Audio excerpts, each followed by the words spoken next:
Hi friends, నేనైతే sari flipping అయితే చేస్తున్నాను. ఫస్ట్ టైము పెళ్ళికి వెళ్ళడానికి అయితే ఇగోండి ఈ శారీ అయితే తీసుకున్నాను ఇస్త్రీ చేయడానికి. అలాగే శారీ ఫ్లిప్పింగ్ కూడా ఎలాగో చూద్దాము.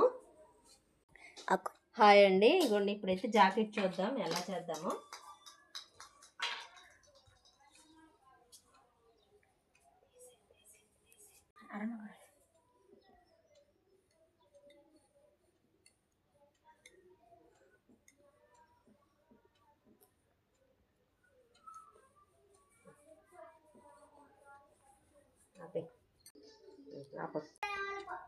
ఇవ్వండి శారీ ఫ్లిప్పింగ్ అయితే ఫస్ట్ అయితే ఇగో ఇలా చెంగులు అయితే మడుచుకోవాలి.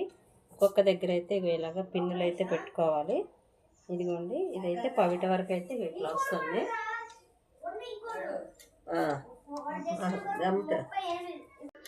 నాకు వచ్చినట్టయితే ఇలా శారీ అయితే ఫ్లిప్ చేసుకున్నానండి. ఇది ఫ్లిప్పింగ్ అంటారో ఇస్త్రీ అంటారో తెలీదు. మొత్తానికైతే నేను పెళ్ళికి వెళ్ళడానికైతే నా చీరను ఇలా అయితే సిద్ధం చేసుకున్నాను. ఇంకా బెటర్గా రావాలి. నాకైతే ఇలా మడత పెట్టడం అయితే రావట్లేదు.